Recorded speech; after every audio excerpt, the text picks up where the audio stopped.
Okay, this is just a very short video on how to read from a file, just in case it pops up on an exam at any time. So we've done how to write to a file. We've got our 3 lines of code here. Now in this case, what you need to think about is all I want to do is read the text that's in this file. So when we open the file, we want to open it in read mode, just like you would with a book.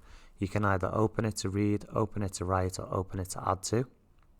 We're going to open it to read. So on the second line, instead of file.write, we're going to say file.read instead. Now this is the tricky part. This is a function, so it's going to read all of the content and return it back to the program. Now with any function, you have to do something with what it has read. So if we just put this in as print file.read and then close the file, that's all you need to do to read from the file.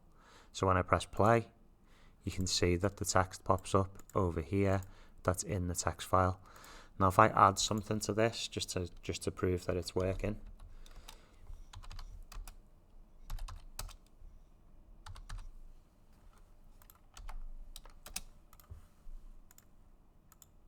you can see that when every time I play it, it's going to open whatever text is already in the file. So this should be an R, this should be file.read, and you need to make sure that you print out what has been discovered.